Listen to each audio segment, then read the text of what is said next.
الله تعالى وبركاته.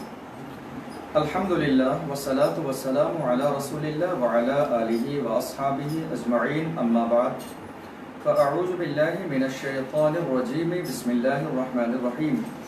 قال الله تبارك وتعالى في القرآن العظيم: ولما بلغ أشده آتيناه حكما وعلما وكذلك نجزي المحسنين. وراودته التي هو في بيتها عن نفسه وغلقت الأبواب وقالت هيت لك قال معاذ الله إنه ربي أحسن مثواي إنه لا يفلح الظالمون. صدق الله العظيم. کل حضرت یوسف علیہ السلام کا بچپن، آپ کے والد گرامی وقار حضرت یعقوب علیہ السلام سے جدائی اور آپ کے بھائیوں کا آپ کے ساتھ سلوک، اور اس کے بعد آپ کو کنویں میں ڈالنا، پھر ایک قافلے کے ذریعے مصر کی سرزمین پر پہنچنا اور بازار مصر میں آپ کی بولی لگائی جانا اور حضرت یوسف علیہ السلام کا عزیز مصر کو خریدنا، یہ ساری چیزیں کل ہم نے اور آپ نے سماعت فرمائی. اللہ نے حضرت یوسف علیہ السلام کو خوبصورت آواز، علم، تقوی، پرہیزگاری، یہ تمام چیزوں سے بچپن ہی سے نوازا تھا، اور اللہ نے آپ کو ایک ایسی زبان عطا فرمائی تھی کہ جو شخص ایک بار آپ سے مل لیتا، آپ کو دیکھ لیتا، یا ایک بار وہ آپ سے ملاقات کر لیتا، چند منٹ آپ سے گفتگو ہو جاتی تو وہ ہمیشہ کے لیے آپ کا ہو جاتا اور دوبارہ وہ آپ کو دیکھنے کی تمنا کرتا. حضرت یوسف علیہ السلام کو جب عزیز مصر نے خرید لیا تو خریدنے کے بعد زلیخا کے پاس لے جانے کے بعد کہا کہ ان کی عزت کی جائے، ان کی تکریم کی جائے. مفسرین فرماتے ہیں اکرمی مسواہ، ایک لفظ اللہ نے قرآن عظیم میں سورہ یوسف میں بیان فرمایا کہ عزیز مصر نے کہا تھا کہ ان کی تعظیم کرنا. مطلب یہ تھا کہ عزیز مصر خریدتے وقت یہ سمجھ گیا تھا کہ یہ کوئی عام بچہ نہیں ہے. اسی لیے چونکہ محل میں ہمیشہ اس زمانے میں مصر کی سرزمین پر لوگوں کو خریدنے اور بیچنے کا رواج موجود تھا. لوگ خریدے بھی جاتے، بیچے جاتے، اور وہ گھر کے کاموں میں لگا دیے جاتے، محل کے کاموں میں لگا دیے جاتے، سلطنت کے کاموں میں لگا دیے جاتے، جس کے پاس جیسا علم اور ہنر ہوتا. مگر کبھی کسی کے لیے یہ نہ کہا جاتا کہ اس کی عزت کی جائے، اس کے کھانے کا خیال رکھا جائے، اس کے رہنے سہنے کا خیال رکھا جائے. کبھی یہ جملے نہیں کہے جاتے. مگر حضرت یوسف علیہ السلام کو جس وقت خریدا گیا تو عزیز مصر نے اپنی بیوی زلیخا سے کہا کہ ان کی عزت کریں، ان کی تعظیم کریں، ان کے کھانے پینے، رہنے سہنے کا خیال رکھیں. اور اس کی وجہ یہ ہے کہ ہمارے پاس کوئی اولاد بھی نہیں ہے، تو ہم اس بچے کو کچھ زمانے کے بعد اولاد بھی بنا سکتے ہیں، اور اس کے ذریعے ہمیں ایک بہت بڑا فائدہ ہونے والا ہے. اس کے بعد حضرت یوسف علیہ السلام کی تربیت ہونے لگی. یوسف علیہ السلام کا عالم یہ تھا کہ جب محل میں آپ چلتے تھے تو کپڑا بنانے والے اپنے کام کو چھوڑ کر آپ کو دیکھتے. جب آپ کچن کے سامنے سے گزرتے تو بادشاہ وقت کا یا عزیز مصر کا کھانا تیار کرنے والے اپنے کام کو چھوڑ کر آپ کا دیدار کرتے. حضرت یوسف علیہ السلام اور لوگوں کے قریب سے گزرتے جن کا محل کے اندر دوسرا کام ہوتا، تو لوگ اپنے اپنے کاموں کو چھوڑ کر حضرت یوسف علیہ السلام کا دیدار کرتے. اور جیسے جیسے محل کے اندر یہ معلوم ہوا کہ ہمارے محل میں ایک ایسا بے مثال بچہ آیا ہے کہ پورے محل کے اندر کیا پورے مصر میں ایسا حسن و جمال والا کوئی موجود نہیں ہے، تو لوگ انتظار میں رہنے لگے کہ کب ان کے چہرے کا دیدار ہو. حضرت یوسف علیہ السلام کا بچپن کا زمانہ ہے. بادشاہ وقت کے پاس بھی حضرت یوسف علیہ السلام کے محل میں آنے کی خبر پہنچ گئی.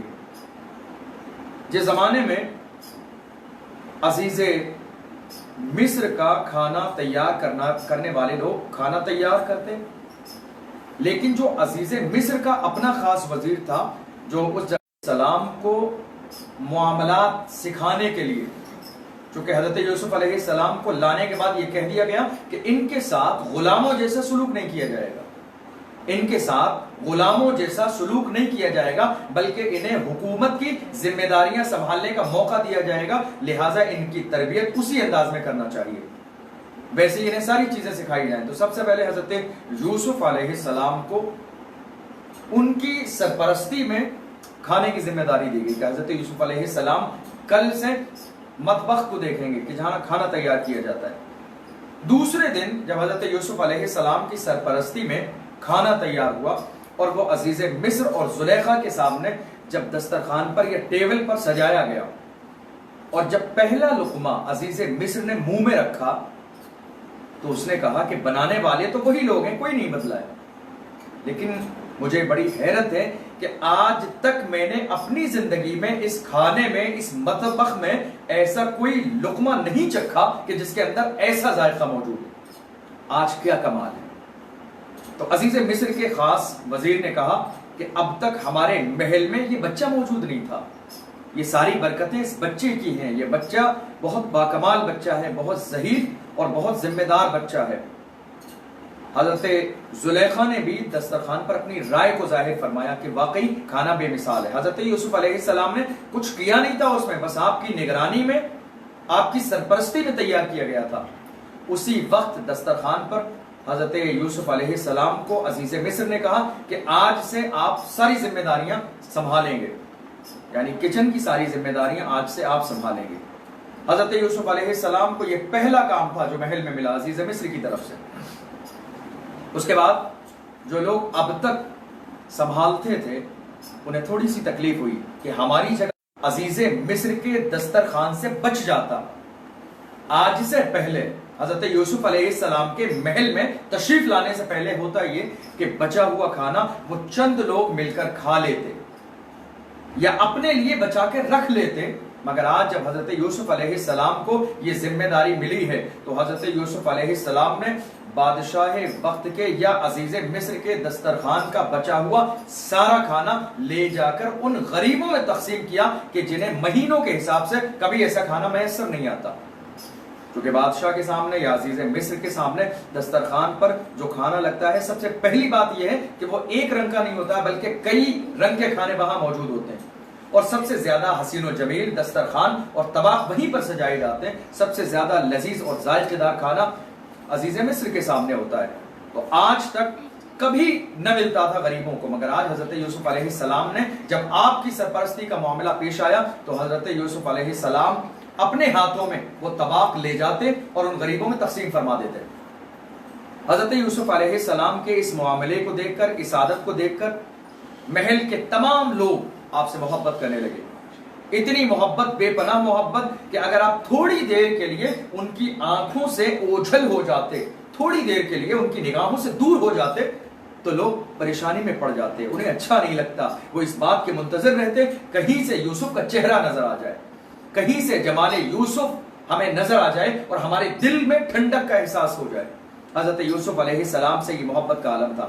حضرت یوسف علیہ السلام کو اس کے ساتھ تیر اندازی سکھائی جانے لگی، تلوار بازی سکھائی جانے لگی، چونکہ شروع ہی سے حضرت یوسف علیہ السلام کی تربیت محل میں اس انداز میں کی گئی کہ آپ کو غلام نہیں بننا ہے بلکہ آنے والے زمانے میں مصر کی بادشاہت میں، مصر کی حکومت میں کسی نہ کسی درجے پر آپ کا تقرر ہونا ہے۔ اس لیے حضرت یوسف علیہ السلام کو وہ تمام چیزیں سکھائی گئیں کہ ایک بادشاہ جسے اپنی اولاد کو سکھا سکتا تھا۔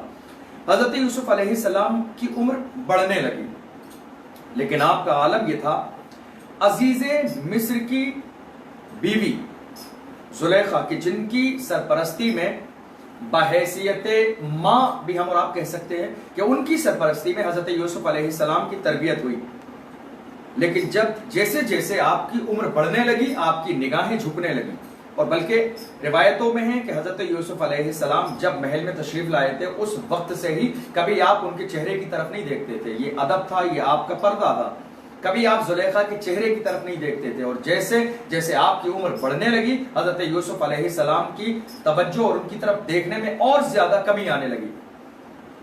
اب ہوا کچھ یوں کہ زلیخا کی سرپرستی میں، آپ کے محل میں، آپ کی نگرانی میں حضرت یوسف علیہ السلام پروان چڑھے، مگر زلیخا کے دل میں حضرت یوسف علیہ السلام کی محبت بیٹھ گئی، اور جب محبت بیٹھی تو وہ ہمیشہ حضرت یوسف علیہ السلام کو بہانے سے بلاتی ملاقات کے لیے، کسی مسئلے کو پوچھنے کے لیے، مسائل کو پوچھنے کی غرض سے، کسی اور چیز کی پوچھنے کی غرض سے۔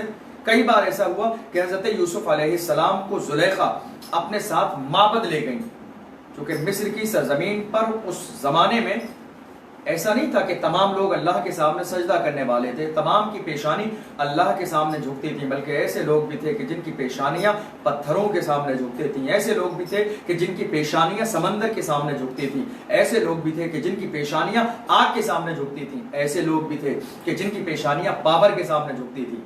حضرت یوسف علیہ السلام کو زلیخا معبد لے گئی۔ معبد اس جگہ کو کہتے ہیں کہ جہاں پتھروں کی عبادت کی جاتی ہو، لے گئی۔ اب لے جانے کا انداز یہ تھا اس زمانے میں کہ افریقہ کے رہنے والے حبشی 4 لوگ اپنے کاندھے پر ایک سواری کو رکھتے، جو لکڑی سے سواری تیار کی جاتی، 4 آدمی رکھتے، 2 آدمی پیچھے 2 آگے، اور اس پر حضرت زلیخا سوار ہو جاتی۔ آپ سوار ہوئی، حضرت یوسف علیہ السلام سے کہا آ جائیں آپ بھی سوار ہو جائیں۔ حضرت یوسف علیہ السلام نے فرمایا کہ میں اس پر سوار نہیں ہو سکتا، اس لیے کہ اللہ نے انسانوں کو عزت عطا فرمائی ہے، میں ان کے کاندھوں پہ سوار ہو کے بوجھ نہیں بن سکتا، میں بھی انسان ہوں، یہ بھی انسان ہے، یہ بھی لائق تعظیم ہے۔ ان پر سواری کرنا، جن کے چہرے پسینے میں ڈوبے ہوئے ہیں، جن کے جسم کانپ رہے ہیں کمزوری کی وجہ سے، ان پر سواری کو میں پسند نہیں کرتا ہوں، لہٰذا میں سوار نہیں ہوں گا۔ لیکن حضرت یوسف علیہ السلام کو ایک بار زبردستی زلیخا نے سوار کیا اور آپ کو سوار ہونا پڑا۔ اب جب چلنے لگے، سواری چلی، حضرت یوسف علیہ السلام سے کچھ باتیں زلیخا نے کی تاریخ کے حوالے سے۔ مصر کی گلیوں سے گزر رہے تھے، بچپن کا دور ہے، گزر رہے ہیں، 8-10 سال کی یا 10 سے 12 سال کی عمر گزر رہے ہیں، تو زلیخا مصر کی تاریخ بتا رہی ہیں، جیسے جیسے محل نظر آتے ہیں آپ بتاتی ہیں یہ فلاں جگہ کا محل ہے، فلاں کا محل ہے، یہاں ایسا ہوتا ہے، یہ معبد ہے، یہاں ایسے عبادت کی جاتی ہے۔ جب معبد میں پہنچے، جب اس جگہ پہنچے جہاں پتھروں کی عبادت کی جاتی تھی، حضرت یوسف علیہ السلام زلیخا کے ساتھ داخل ہوئے، آپ نے دیکھا کہ تمام لوگ جھکے ہوئے ہیں پتھروں کے سامنے۔ زلیخا نے تو سر جھکایا، مگر حضرت یوسف علیہ السلام نے سر نہ جھکایا۔ کچھ لوگوں نے دیکھا، انہیں حیرت ہوئی کہ زلیخا کے ساتھ آنے والا، کیونکہ اس زمانے میں زلیخا کا ایمان نہیں تھا۔ جس زمانے میں حضرت یوسف علیہ السلام محل میں تھے، صحیح اور معتبر روایات کے مطابق پتہ چلتا ہے کہ اس وقت زلیخا اللہ کو ایک ماننے والی نہیں تھی، اس لیے وہ معبد جاتی تھی عبادت کرنے کے لیے۔ انہوں نے سر جھکایا، حضرت یوسف علیہ السلام بھی برابر کھڑے ہیں سائیڈ میں، مگر آپ نے سر نہیں جھکایا۔ تو زلیخا نے اپنے ہاتھ کو آپ کے سر پہ رکھ کے جھکانے کی کوشش کی، مگر حضرت یوسف علیہ السلام نے انکار کر دیا۔ اور اس کے بعد جو مراسم تھے وہاں کے وہ ادا ہو گئے۔ جب باہر نکلے تو حضرت یوسف علیہ السلام نے سوالات کیے زلیخا سے، کہا ان پتھروں کی عبادت کیوں کی جاتی ہے؟ کہا یہ ہمارے خدا ہیں۔ کہا خدا تو وہ ہوتا ہے کہ جس نے پوری کائنات کو بنایا، یہ پتھر تو وہی جسے ہم اور آپ بناتے ہیں، تو یہ خدا کیسے ہو سکتے ہیں؟ ان کے سامنے کھانا کیوں رکھا جاتا ہے؟ کھاتے تو ہے نہیں، مکھیاں ان پہ لگتی رہتی ہیں، کتے آ کے ان کو لے جاتے ہیں، سامنے کھانا رکھنے کا مقصد کیا ہے؟ زلیخا نے کہا ہم کھانا کھاتے ہیں تو ہمارے جو خدا ہیں انہیں ضرورت نہیں ہوگی۔ حضرت یوسف علیہ السلام فرماتے ہیں خدا وہ ہے جو پوری کائنات کو رزق دیتا ہے، اسے بندوں کے رزق میں سے کھانے کی ضرورت نہیں ہے۔ حضرت یوسف علیہ السلام نے زلیخا سے سوالات کیے اور ان کے جوابات دینے پر سوالات قائم کر دیے، ان کے جواب پر سوال قائم کیا، تو زلیخا چپ ہو گئی، خاموش ہو گئی، انہیں کوئی جواب نہیں آیا۔ اور اس کے بعد ان کو غصہ آیا آپ کے سوالات پر کہ یہ کتنا سوال کرتے ہیں اور ہر بات میں پھنسا دیتے ہیں، بولنے کے لائق بھی نہیں چھوڑتے، کوئی ایسا جو ہے موقع نہیں دیتے کہ بندہ لاجواب نہ ہو جائے۔ لاجواب ہو گئی وہ۔ اس کے بعد جب محل واپس لوٹے تو عزیز مصر سے کہا کہ آج ہم معبد گئے تھے اور ایسی ایسی باتیں ہوئیں، تو انہوں نے یہ کہا۔ حضرت یوسف علیہ السلام کے بارے میں عزیز مصر نے سنا، عزیز مصر سمجھ گیا کہ یہ کوئی عام بچہ نہیں ہے، یہ بہت قابل ہونہار، بہت لائق و فائق بچہ ہے۔ دوسری طرف حضرت یوسف علیہ السلام کو رہنے کے لیے محل میں ایک بہت بڑا روم دیا گیا۔ حضرت یوسف علیہ السلام کو، آپ کو یاد ہوگا میں نے ذکر کیا تھا کہ حضرت یوسف علیہ السلام جب چلے تھے اپنے والد کے پاس سے، تو حضرت یوسف علیہ السلام کے والد حضرت یعقوب پیغمبر نے آپ کو ایک کرتا عطا فرمایا تھا۔ وہ کرتا کون سا تھا؟ حضرت ابراہیم علیہ السلام کو جبریل امین نے دیا جبکہ انہیں آگ میں ڈالا گیا، اور اس کے بعد حضرت ابراہیم علیہ السلام نے حضرت اسحاق علیہ السلام کو دیا، حضرت اسحاق علیہ السلام نے حضرت یعقوب علیہ السلام کو دیا، اور حضرت یعقوب علیہ السلام نے بطور تبرک حضرت یوسف علیہ السلام کو عطا فرمایا۔ وہ آپ کے گلے میں تھا، جب آپ وہاں پہنچ گئے تو آپ نے ایک صندوق کے اندر اس کو نکال کے رکھ دیا۔ جب آپ حکومت کی ذمہ داریوں سے فارغ ہو جاتے، رات کا وقت ہو جاتا، لوگ محل میں سو جاتے، اور آپ جب اپنے روم میں آرام کرنے کے لیے تشریف لاتے تو آپ مصلی بچھاتے، اس کرتے کو نکالتے، روشن دان کھولتے، آسمان کی روشنی آپ کے روم میں آتی، آپ کے کمرے میں، آپ کے حجرے شریف میں آتی، اور اس کے بعد حضرت یوسف علیہ السلام اس کرتے شریف کو اپنے ہاتھوں پہ رکھ کے روتے اور اپنے والد گرامی کو یاد کرتے اور اللہ کی بارگاہ میں دعا کرتے، صبر کی تلقین کرتے۔ حضرت یوسف علیہ السلام نے اپنی زندگی میں بہت زیادہ صبر کیا۔ حضرت یوسف علیہ السلام نے ایک زمانے تک خود سے، جبکہ آپ مصر کے بادشاہ بنا دیے گئے، لیکن پھر بھی اپنے والد حضرت یعقوب علیہ السلام پاس یہ خبر نہیں بھیجوائی کہ آپ کا بیٹا یوسف زندہ ہے، کیونکہ اس میں بھی کوئی نہ کوئی بہت بڑی مصلحت تھی جو انشاءاللہ آنے والے وقت میں آپ کے سامنے وضاحت کی جائے گی۔ حضرت یوسف علیہ السلام کو رات میں زلیخا کے کچھ خاص لوگوں نے دیکھ لیا عبادت کرتے ہوئے۔ حضرت یوسف علیہ السلام نے سجدہ کیا زمین پر، اللہ کو پکارا، اللہ کو یاد کیا۔ زلیخا کی خاص کنیزیں، زلیخا کے کام کرنے والی، زلیخا کے کپڑے تیار کرنے والی، زلیخا کو کھانا دینے والی، زلیخا کے ارد گرد گھومنے والی کچھ خاص کنیزیں، کچھ خاص عورتوں نے رات کو حضرت یوسف علیہ السلام کو عبادت کرتے ہوئے دیکھ لیا، تو زلیخا سے جا کے کہا کہ اس کا ایمان سلامت نہیں ہے، اس کا دین تو کچھ اور ہے، ہمارا دین کچھ اور ہے، اگر اس کو بالکل ایسے ہی چھوڑ دیا تو یہ ہمارے پورے محل میں بے دینی پھیلا دے گا، چونکہ اس کا دین تو کچھ اور ہے۔ حضرت یوسف علیہ السلام کے بارے میں اتفاق یہ ہوا کہ زلیخا نے کہا کہ کل کی رات جب وہ عبادت کرے تو مجھے لے کے چلنا، میں خود بھی دیکھنا چاہتی ہوں وہ عبادت کیسے کرتے ہیں۔ اتفاق یہ تھا کہ حضرت یوسف علیہ السلام اس دوسرے دن آپ نے عبادت کی اور زلیخا کے آنے سے پہلے اپنے بستر پہ سو گئے۔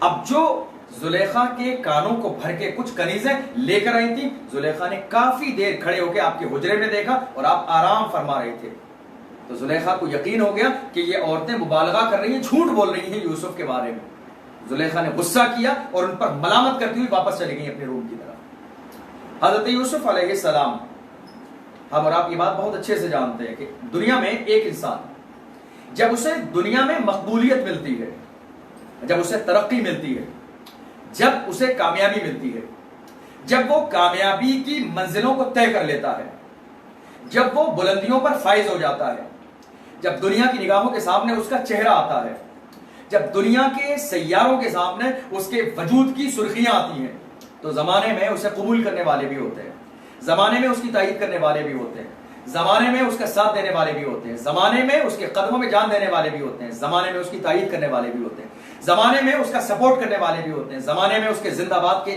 نعرے لگانے والے بھی ہوتے ہیں، مگر ایسے زمانے میں کچھ ایسے لوگ بھی ہوتے ہیں جنہیں کبھی بھی یہ ترقی برداشت نہیں ہوتی۔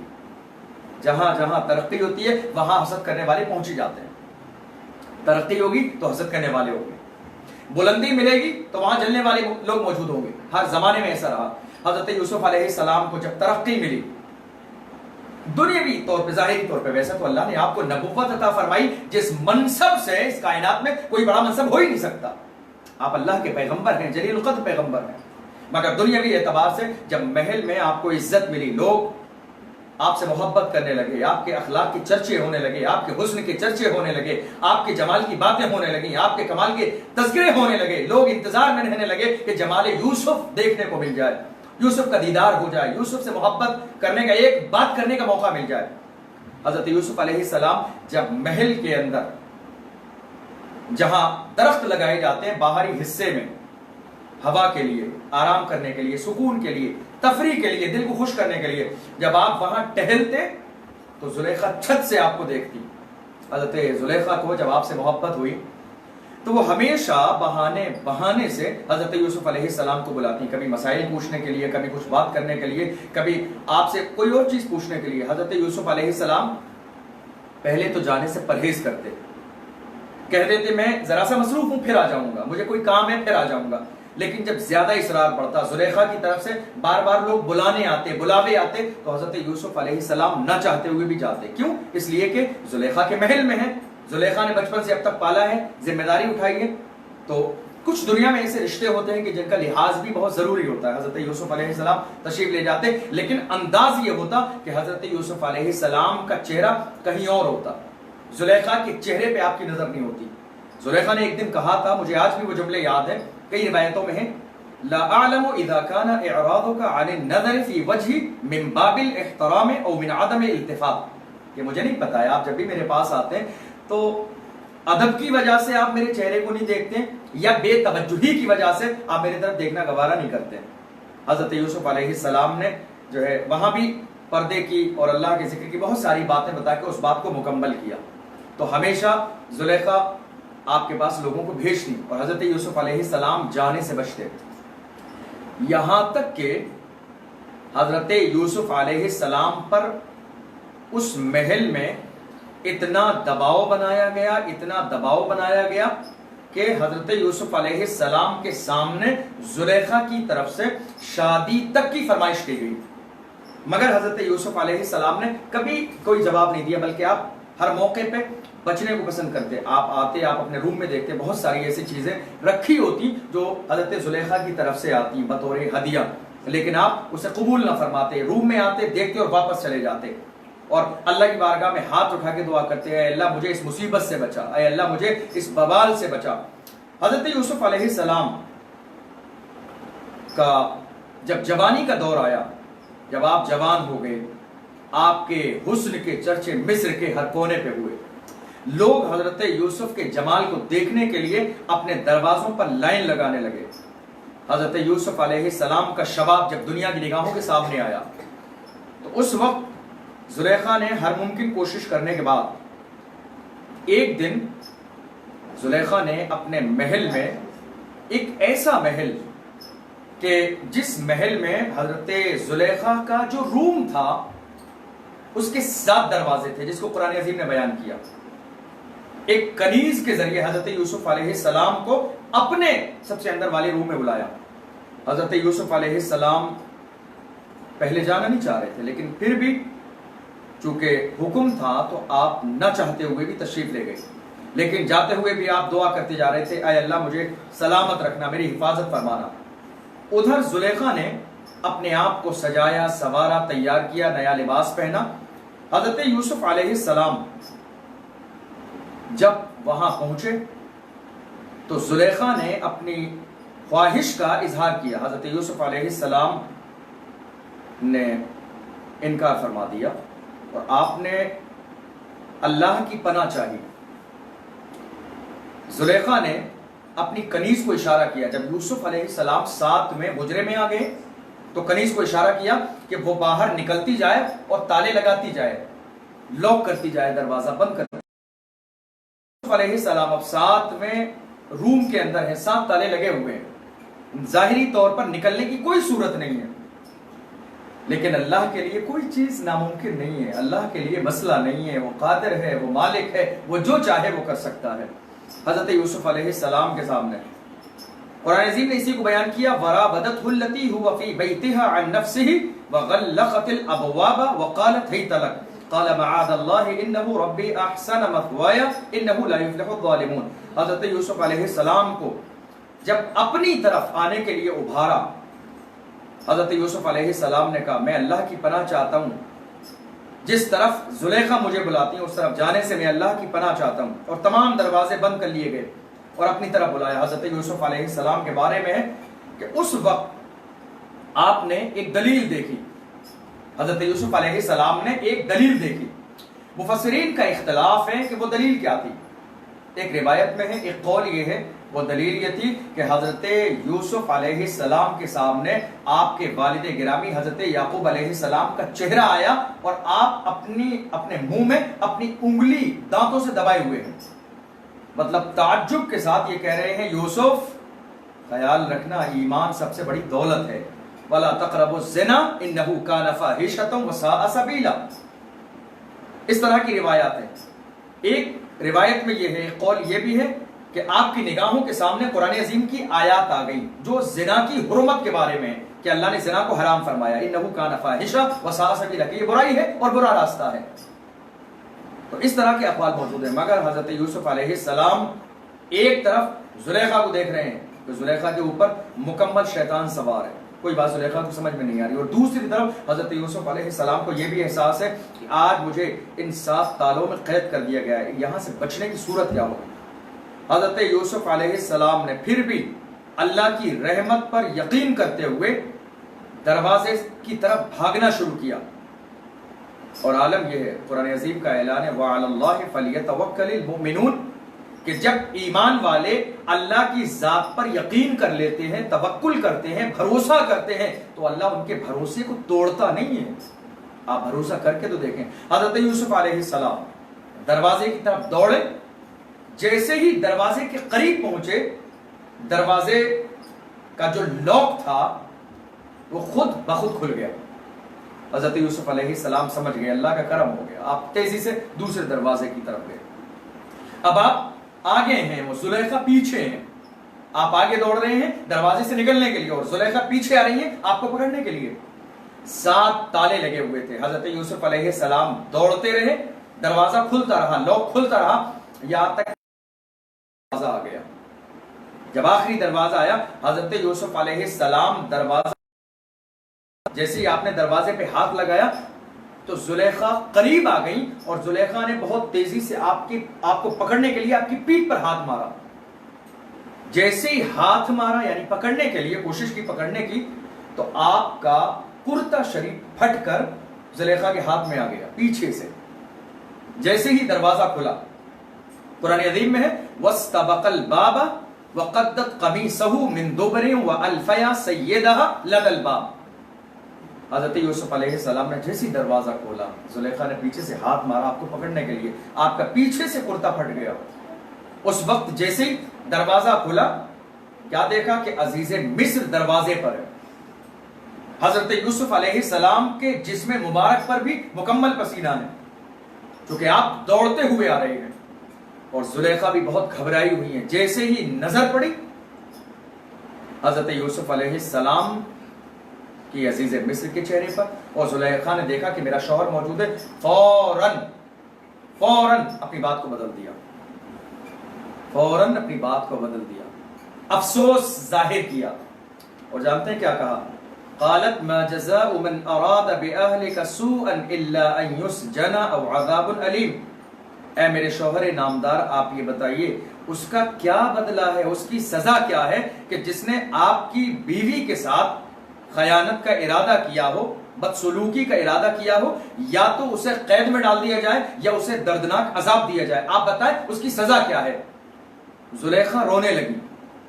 کیونکہ ہم اور آپ بہت اچھے انداز میں جانتے ہیں یہ ایک بہت بڑا ہتھیار ہوتا ہے عورتوں کے پاس، رونے والا. رونے لگی. مگر افسوس کی بات یہ ہے کہ آج کچھ مردوں کے پاس بھی یہ ہتھیار موجود ہے. اپنی بات کو منوانے کے لیے کہیں بھی رونے لگتے ہیں، کسی کے سامنے کہیں بھی رونے لگتے ہیں، کہیں رونے کا ڈھونگ کرنے لگتے ہیں، کچھ بھی کہنے لگتے ہیں، محض اپنی بات کو ثابت کرنے کے لیے، اپنے آپ کو یہ ثابت کرنے کے لیے وہ مظلوم ہیں، ان پر ظلم کیا گیا ہے، رونے لگتے ہیں. مگر آپ دیکھیں کہ جو حق پر ہوتا ہے اس کی آنکھوں میں کبھی آنسو نہیں آتے. کسی انسان کو حق پر ہوتے ہوئے رونے کی ضرورت نہیں ہے. رونا یہ غلطی پر ہونے کی علامت ہے، اور جو آدمی رونے کے ذریعے اپنی بات کو ثابت کرتا ہے گویا کہ اس کی بات بے وزن ہے، اس کی بات میں دم نہیں ہے، اس لیے اسے رونا پڑ رہا ہے. ورنہ جس کی بات میں دم ہوتا ہے اسے رونے کی ضرورت نہیں ہے. حضرت یوسف علیہ السلام سامنے دیکھ رہے. زلیخا نے فوراً چہرہ پھیر لیا اور کہا اے میرے شوہر نامدار آپ بتائیں کہ ان کے بارے میں آپ کا کیا حکم ہے کہ جس شخص نے آپ کی بیوی کے ساتھ برائی کا ارادہ کیا اس کو جیل میں ڈالا جائے یا دردناک عذاب دیا جائے؟ حضرت یوسف علیہ السلام نے فرمایا کہ آپ کی بیوی اے عزیز مصر، آپ کی بیوی کے نکلنے والے جملے جو ان کی زبان سے نکل رہے ہیں یہ حق پر مبنی نہیں ہے بلکہ یہ جھوٹے ہیں۔ اچھا، یہاں ایک بات قابل غور ہے کہ حضرت یوسف علیہ السلام جب زلیخا کے بلاوے پر زلیخا کے حجرے میں جا رہے تھے، اس وقت میں راستے میں محل کے اندر زلیخا کی ایک رشتہ دار آئی ہوئی تھی اور ان کی گودی میں ایک بچہ تھا۔ روایتوں میں 2 مہینے کا، ایک روایت میں 4 مہینے کا، کچھ جگہوں پہ 6 مہینے کے بھی قول بیان کیے گئے۔ تو وہ گودی میں بچہ تھا، لیکن زیادہ تر یہ ہے کہ وہ 2-3 مہینے کا بچہ تھا۔ حضرت یوسف علیہ السلام جب اس حجرے کی طرف جا رہے تھے تو اس بچے کے سر پر آپ ہاتھ پھراتے ہوئے، چونکہ وہ بھی گزرتی جا رہی تھی، حضرت یوسف علیہ السلام سامنے سے آ رہے تھے، تو آپ نے ان کے اس بچے کے سر پہ ہاتھ پھرائے اور آپ چلے گئے۔ حضرت یوسف علیہ السلام نے فرمایا نہیں، زلیخا کی مجھ پر جو تہمت لگا رہی ہیں یہ جھوٹی ہے، میں بری ہوں۔ کہا کیسے ثابت کریں گے، کیا دلیل آپ کے پاس ہے؟ حضرت یوسف علیہ السلام نے کہا کہ یہاں پر ایک گواہی دینے والا گواہی دے گا، اور جب گواہی دینے والا میری طرف سے گواہی دے گا تو کیا آپ یقین کر لیں گے، آپ بات مان لیں گے؟ کہا ہاں مان لی جائے گی۔ کون گواہی دے گا؟ تالے کے اندر بند جو معاملہ ہو، جہاں تیسرا موجود نہ ہو، کوئی اور وجود نہ ہو، کوئی دیکھنے والا موجود نہ ہو، کیمرے کا زمانہ نہیں ہے، انٹرنیٹ کا دور نہیں ہے، گھر کے اندر 7 تالوں کے اندر جہاں تیسرا کوئی موجود نہ ہو، گواہی کون دے گا؟ گواہی کی گنجائش کہاں ہے؟ مگر اللہ جو چاہے وہ کر سکتا ہے۔ حضرت یوسف علیہ السلام نے فرمایا اس بچے کو بلایا جائے۔ اللہ نے وحی فرمائی، اللہ نے حضرت یوسف علیہ السلام کی طرف وحی فرمائی، فرمایا یوسف اس بچے کو بلاؤ، وہ بچہ تمہاری گواہی دے گا۔ حضرت یوسف علیہ السلام نے اسی وقت کھڑے کھڑے ارشاد فرمایا کہ محل میں اس وقت میں جو زلیخا کی رشتہ دار ہیں ان کا بچہ ہے، انہیں اسے بلایا جائے۔ لوگ حیران ہیں، عزیز مصر سامنے ہیں، وہ بچہ جو گودی میں ہے، جو بولنا نہیں جانتا، جو چلنا نہیں جانتا، جو سمجھنا نہیں جانتا، جو چند مہینے کا ہے، وہ گواہی کیسے دے گا؟ تعجب میں ہے زلیخا بھی، تعجب میں ہے عزیز مصر بھی۔ حضرت یوسف علیہ السلام کے سامنے بچہ لایا گیا، حضرت یوسف علیہ السلام نے اس کے سر پہ ہاتھ پھرایا اور فرمایا اللہ کے حکم سے جو صحیح ہے اس کی گواہی دے دے۔ گودی میں رہنے والا چند مہینے کا بچہ حضرت یوسف علیہ السلام کی گواہی دے رہا۔ اس نے کہا تھا کہ اگر یوسف کی قمیص پیچھے سے پھٹی ہے تو زلیخا جھوٹی ہے، اور اگر یوسف کی قمیص سامنے سے پھٹی ہے تو یوسف کی کمی ہے۔ قرآن عظیم نے اس کو بیان کیا، قال ہی راودتنی عن نفسی وشہد شاہد من اہلہا ان کان قمیصہ قد من قبل فصدقت وہو من الکاذبین وان کان قمیصہ قد من دبر فکذبت وہو من الصادقین، کہ اگر پیچھے سے قمیص پھٹی ہے تو زلیخا جھوٹی ہے، اور اگر آگے سے قمیص پھٹی ہے تو حضرت یوسف علیہ السلام کی غلطی شمار کی جائے گی۔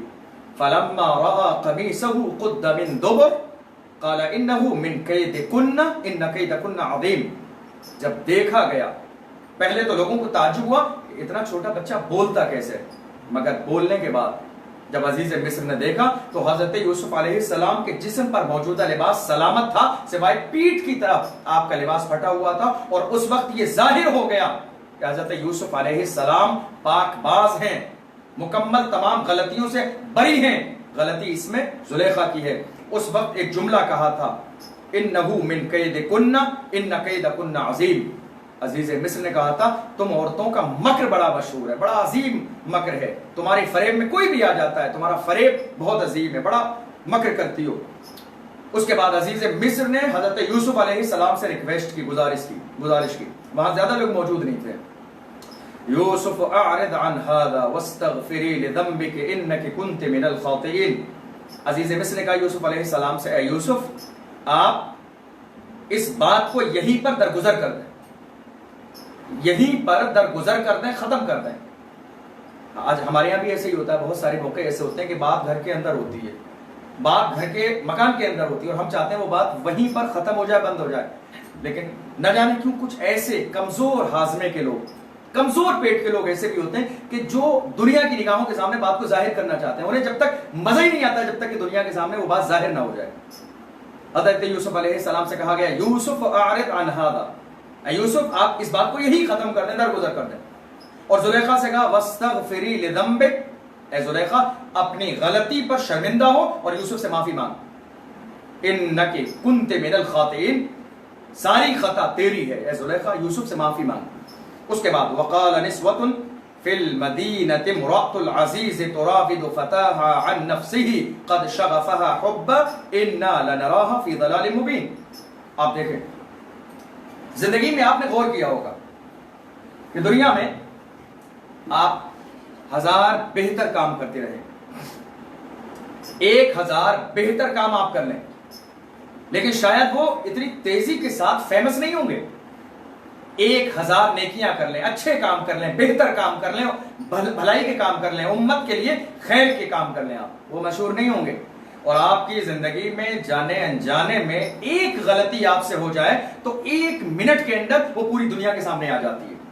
یہ مثال ایسے ہی ہے, یہ مثال ایسے ہی ہے کہ ایک مکھی پورے صاف ستھرے جسم کو, جس جسم کو ہم نے شیمپو کے ذریعے صاف کیا ہو, صابن کے ذریعے صاف کیا ہو, جس پر ہم نے عمدہ لباس پہنا ہو, ہم نے بہترین عود اور جو ہے خشخش جیسی عظیم خوشبو لگائی ہو, اور اس کے باوجود ہمارے جسم پر کہیں کوئی ایک زخم موجود ہے, تو یہ مکھی کی فطرت ہے کہ وہ پورے خوشبودار جسم کو چھوڑ کر بیٹھے گی تو زخم پر بیٹھے گی.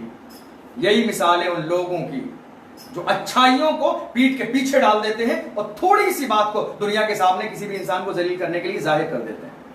آپ دیکھیے یہ بات کہاں ہوئی؟ 2-3 لوگوں کے درمیان, لیکن عالم یہ ہے شام تک مصر کے ہر کونے پر زلیخا کا ذکر موجود ہے. کمرے کے اندر ہونے والی بات, محل کے اندر ہونے والی بات, اور جو لوگ وہاں موجود تھے, 1-2 لوگ, عزیز مصر نے انہیں حکم دیا خبردار خبردار کہ یہ بات اس جگہ سے محل کے دوسرے کونے تک جائے, اگر کسی نے ایسا کیا تو میں اسے قتل کر دوں گا. لیکن عالم یہ ہے کہ شام تک اور دوسرے دن تک مصر کے ہر کونے پر یہ چرچا موجود ہے کہ زلیخا کو یوسف سے, اپنے پالے ہوئے غلام سے محبت ہو گئی ہے. زلیخا یوسف کی محبت میں گرفتار ہو گئی ہیں, بے انتہا عشق ہے زلیخا کو حضرت یوسف علیہ السلام سے مصر کے ہر کونے پہ. بات فیمس ہو گئی. جب یہ بات مشہور ہوئی, عزیز مصر تک پہنچی. عزیز مصر کو بہت تکلیف ہوئی, کیونکہ آپ جانتے ہیں کسی کی بیوی کے بارے میں, کسی کی بیٹی کے بارے میں, کسی کی بہن کے بارے میں اگر اس طرح کے الفاظ دنیا کے سامنے ہو جائے تو وہ صرف وہی انسان یہ محسوس کر سکتا ہے, وہی انسان یہ فیل کر سکتا ہے کہ وہ لمحات, وہ وقت کتنا مشکل اور پریشانی کا وقت ہوتا ہے. عزیز مصر کے سامنے یہ پریشانی آئی. اب جب یہ بات جب مصر کی عورتوں کے سامنے آئی, آپ جانتے ہیں یہ بات میں نے پہلے بھی عرض کی, جب دنیا میں کوئی ایک چمکتا ہوا انسان ہوتا ہے تو اس سے محبت کرنے والے لوگوں کی بھی ایک طویل, ایک لمبی لسٹ ہوتی ہے, تو نفرت کرنے والوں کی بھی ایک بہت لمبی لسٹ ہوتی ہے. دونوں ہی لوگ ہوتے ہیں ساتھ میں, محبت کرنے والے, نفرت کرنے والے, ترقی پہ زندہ باد کے نعرے لگانے والے اور راستے میں کانٹے بچھانے والے, قدموں میں جان دینے والے اور سازش کے تحت جان لینے والے. ایک پرسنالٹی کی زندگی میں دونوں طرح کے لوگ موجود ہوتے ہیں. حضرت یوسف علیہ السلام عزیز مصر کے محل میں, زلیخا کے حسن و جمال کا, ان کے لباس کا, ان کے رہن سہن کا چرچا ہے مصر کے علاقے میں, مصر کی گلیوں میں. اور بہت سی عورتیں ایسی بھی تھیں جو اس زمانے میں حضرت زلیخا سے حسد رکھتی تھی. حسد کی بنیاد پر جب یہ بات ان کے سامنے آئی تو انہوں نے اس بات کو اور زیادہ لوگوں کے سامنے ظاہر کیا تاکہ زلیخا کی بے عزتی ہو جائے, چونکہ کہیں نہ کہیں زلیخا سے دل میں حسد تھا. چونکہ زلیخا عزیز مصر کی بیوی ہے, محل میں رہنے والی ہے, اس کا لباس بہتر ہے, زیورات اس کے بعد بہت زیادہ ہیں. زلیخا کے حسن و جمال کی بھی مثال دی جاتی ہے, لوگ اس کو بھی دیکھنا چاہتے ہیں. تو کچھ عورتیں ایسی بھی تھیں جو شرفائے مصر کہے جاتے تھے, شریف لوگ, بڑے لوگ, مالدار لوگ, عزت والے لوگ, ان کے گھروں کی عورتوں نے تانا دیا. جب تانا دیا اور یہ بات زلیخا کو پتہ چلی, ظاہر ہے کہ جب اس طرح کی باتیں ہمارے سامنے آتی ہیں تکلیف ضرور ہوتی ہے, لیکن پھر کہیں نہ کہیں ہم اسے آگے صحیح کرنے کی کوشش کرتے ہیں. وقال نسوة في المدينة امرأة العزيز تراود فتاها عن نفسه قد شغفها حبا. شہر کی عورتوں نے کہا کہ دیکھو عزیز کی بیوی زلیخا کو کیا ہو گیا کہ جو اس کے گھر میں پروان چڑھا, اس کا غلام, وہ اسی پر دل کو کھو بیٹھی, فریفتہ ہو گئی اس کی محبت میں. ہم تو زلیخا کو ظاہری طور پر صریح غلطی میں دیکھ رہے ہیں کہ وہ محبت میں بالکل گمراہ ہو گئی ہے, بالکل محبت میں کھو گئی ہے, اس نے اپنے وجود کو فنا کر دیا ہے. اسے یہ خیال نہیں کہ وہ محل میں ہے, اسے یہ خیال نہیں کہ عزیز مصر کی بیوی ہے, اسے یہ خیال نہیں کہ اس کا شوہر زندہ ہے, اسے یہ خیال نہیں کہ اس کے شوہر کا سایہ اس کے سر پہ ہے.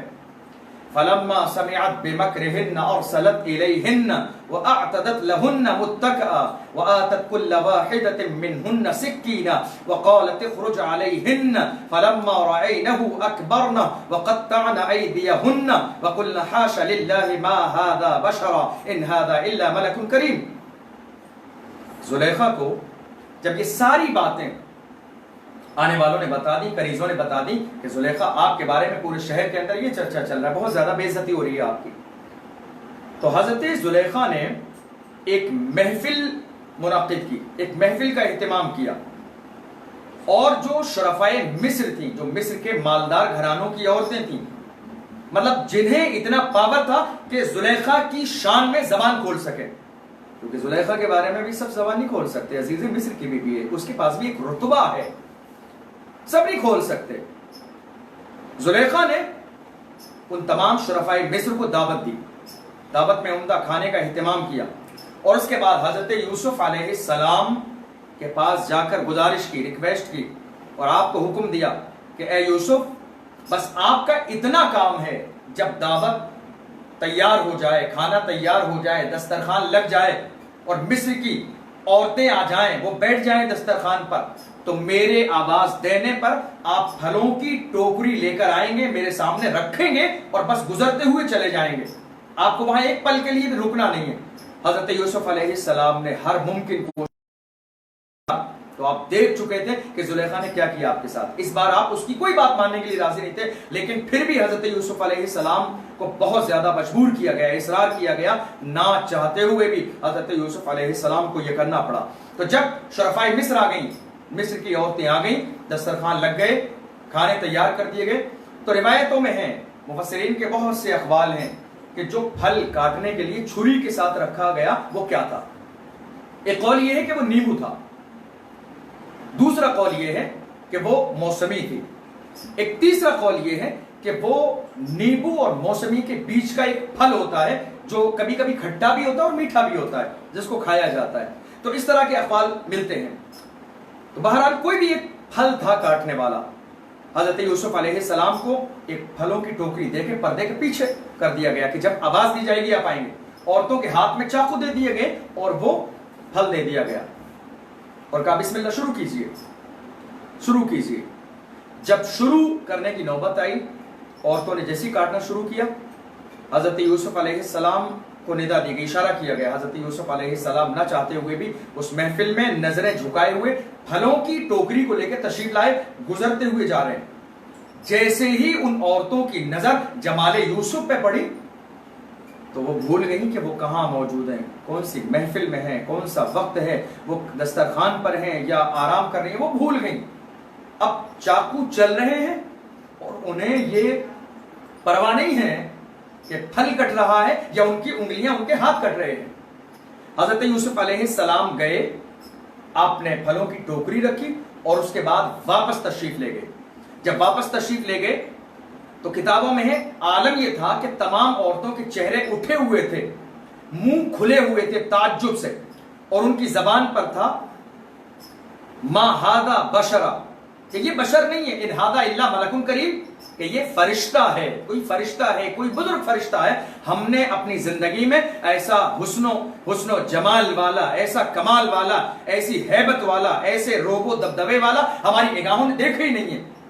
ہم نے پوری زندگی میں کبھی ایسا نہیں دیکھا. یہ انسان نہیں ہے، یہ بشر نہیں ہے، یہ فرشتہ ہے. ان کی زبان پر یہ جاری ہو گیا، اور جب انہوں نے اپنے ہاتھ پر غور کیا تو ان کی انگلیاں کٹ گئی تھی، خون جاری تھا، خون جاری تھا ان کی انگلیوں سے. جب انہیں درد کا احساس ہوا یوسف علیہ السلام کے واپس تشریف لے جانے کے بعد، تب سب نے اپنے ہاتھوں سے چاقو پھینکے. اب جب چاقو پھینک دیے تو زلیخا نے خطاب کیا. زلیخا نے کہا قالت فذلکن الذی لمتننی فیہ وَلَقَدْ رَاوَدتُّهُ عَنْ نَفْسِهِ فَاسْتَعْصَمَ وَلَئِن لَّمْ يَفْعَلْ مَا آمُرُهُ لَيُسْجَنَنَّ وَلَيَكُونَ مِنَ الصَّاغِرِينَ. اس کے بعد جب انگلیاں کٹ گئیں تو زلیخا نے کھڑے ہو کے کہا اب بتاؤ، یہ وہی ہیں جس کے بارے میں تم مجھے ملامت کرتی تھی، یہ وہی ہیں، یہ آنے والے، یہ ٹوکری رکھنے والے، یہ گزر کے جانے والے وہی ہیں کہ جن کے بارے میں تم میرے خلاف زبان دراز کرتی تھی، میرے خلاف بولتی تھی، میرے اوپر ملامت کرتی تھی. تم نے ایک نظر دیکھا ہے، ایک پل دیکھا ہے، ایک بار دیکھا ہے تو تم نے انگلیاں کاٹ لی۔ مجھ سے پوچھو کہ جن کے ساتھ ایک محل میں 24 گھنٹے رہتی ہوں، اے ملامت کرنے والی عورت، تو تم نے ایک نظر دیکھا ہے تو انگلیاں کٹ گئیں ان کے حسن و جمال کو دیکھ کر۔ میں 24 گھنٹے محل میں ان کے ساتھ رہتی ہوں۔ وَلَئِن لَّمْ يَفْعَلْ مَا أَمُرُهُ لَيُسْجَنَنَّ وَلَيَكُونَ مِنَ الصَّاغِرِينَ۔ اور اس کے بعد زلیخا نے کہا کہ میں نے ہر ممکن کوشش کی انہیں اپنی طرف مائل کرنے کی، مگر یہ اتنے پاک باز ہیں کہ آج تک انہوں نے کبھی میری طرف نگاہ اٹھا کے دیکھا بھی نہیں۔ ان کو سجن سے ڈرایا گیا، ان کو قید خانے سے بھی ڈرایا گیا، اور ان کو بہت ساری چیزوں سے، دردناک عذاب سے ڈرایا گیا، لیکن آج تک یہ ڈرے بھی نہیں، اور انہوں نے میری نافرمانی ہمیشہ کی ہے۔ اور اگر آنے والے وقت میں، آنے والے زمانے میں اگر یہ میری بات نہیں مانیں گے، میری اتباع نہیں کریں گے، تو یا تو انہیں قید کر دیا جائے گا یا پھر ان کی بہت زیادہ بے عزتی ہوگی، انہیں دردناک عذاب دیا جائے گا۔ حضرت یوسف علیہ السلام نے آپ دیکھیں اپنی پوری زندگی میں کتنی پریشانیاں اٹھائیں۔ سب سے پہلے اپنے عزیز و اقارب سے دور ہو جانا، اپنے والد سے دور ہونا، وہ والد کے جو ایک پل آپ کے دیدار کے بغیر کبھی رہ نہیں سکتے تھے۔ وہ چاہتے تھے ہر پل جمال یوسف میری نگاہوں کے سامنے رہے۔ بے انتہا محبتی، کبھی جنگل نہیں جانے دیتے تھے آپ کو، کبھی بکریاں چوانے کے لیے نہیں جانے دیتے تھے آپ کو، کبھی دوسرے بیٹوں کے ساتھ نہیں جانے دیتے تھے آپ کو، ہمیشہ آپ کی انگلی اور آپ کا ہاتھ پکڑے اپنے ساتھ رکھتے تھے، بے انتہا محبتی۔ اور غالباً اس کی وجہ یہ تھی کہ چونکہ حضرت یعقوب علیہ السلام اللہ کے پیغمبر ہیں، وہ جانتے ہیں کہ یہ میرا بیٹا اللہ کا نبی ہے، یہ عام بچہ نہیں ہے، یہ عام پرسن نہیں ہے، بلکہ اللہ نے اس کو کمال عطا فرمایا ہے، بلندی عطا فرمائی ہے۔